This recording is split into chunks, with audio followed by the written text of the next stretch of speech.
Hey history lovers, welcome back to the channel. Today, we're diving into classical antiquity, the golden age of ancient civilizations, where empires rose, philosophies were born, and cultures shaped the world we know today.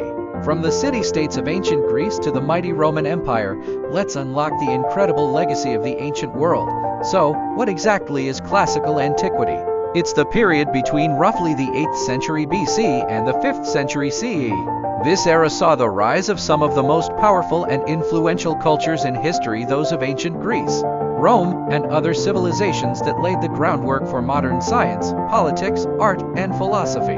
The classical period is often broken into two main parts: ancient Greece, which flourished from around the 8th century BC to the 4th century BC, and the Roman Empire, which began in the 1st century BC and spanned until the fall of Rome in the west in 476 CE. But the influence of this period goes far beyond these two civilizations. Let's dive into the highlights. Let's start with the birthplace of Western civilization, ancient Greece. Ancient Greece was a collection of city-states, including Athens, Sparta, and Corinth, each with its own unique culture and form of government. The Greeks were pioneers in nearly every field. They created the idea of democracy in Athens, where citizens voted on laws and policies. They built grand temples, like the Parthenon, and gave us some of the most famous philosophers: Socrates, Plato, and Aristotle, whose ideas are still studied today. But it wasn't all peace and philosophy. Sparta was famous for its militaristic society, and the Greek city-states often found themselves in conflict, like in the Peloponnesian War between Athens and Sparta. And don't forget about the Greek Olympics, which were originally held as religious festivals in honor of the god Zeus. These games were a huge part of Greek culture and have inspired the modern Olympics. Then, we have one of the most legendary figures in history, Alexander the Great.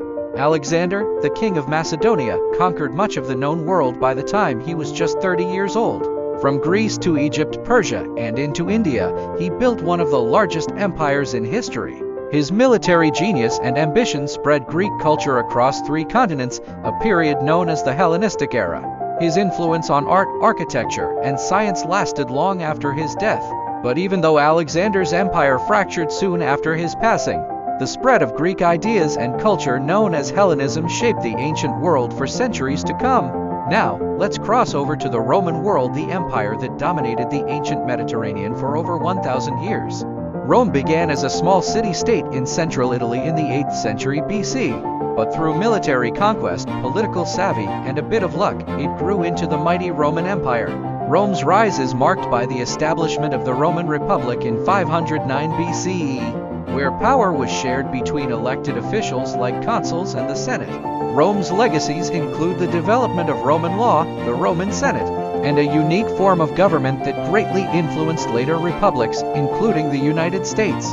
But then, in 27 BC, Augustus became the first emperor, marking the start of the Roman Empire. The empire's reach spanned from Britain in the northwest to Egypt in the southeast, truly a world power that shaped everything from governance to culture. The Romans were incredible engineers, building an expansive network of roads, aqueducts, and public buildings that are still admired today. Their engineering feats allowed for the Roman Empire to control vast territories. Roads connected the empire, and aqueducts brought fresh water into cities. And, of course, there's the Colosseum, where gladiators fought and the public gathered for entertainment. The Romans were also skilled in architecture, leaving behind iconic structures like the Pantheon in Rome, with its massive dome, and the Roman Forum, where politics and commerce met. And let's not forget Roman law, which provided the foundations for modern legal systems. Concepts like innocent until proven guilty came from Roman legal thought. By the 5th century CE, however, the Roman Empire was in decline. Economic troubles, internal divisions, and pressures from external invasions led to its eventual fall. In 476 CE, the Western Roman Empire officially fell when the last Roman emperor was overthrown by a Germanic chieftain, marking the end of the ancient world and the beginning of the Middle Ages. But the fall of Rome didn't mean the end of Roman influence. The Byzantine Empire, the Eastern Roman Empire, continued for nearly 1,000 more years, preserving Roman culture and law. Classical antiquity, from Greece to Rome, left a legacy that continues to shape our world today. From philosophy and democracy to architecture, law, and even sports, we still see the influence of ancient Greece and Rome in modern life. Without the ideas and achievements of these ancient civilizations, much of the Western world as we know it wouldn't exist. The seeds planted during classical antiquity have blossomed into the modern world. And that's a wrap on our journey through classical antiquity. From the philosophical wisdom of ancient Greece to the might of the Roman Empire, the ancient world truly shaped our modern age. If you enjoyed this video, don't forget to hit that like button, subscribe, and ring the bell for more history content. Until next time, keep exploring the past.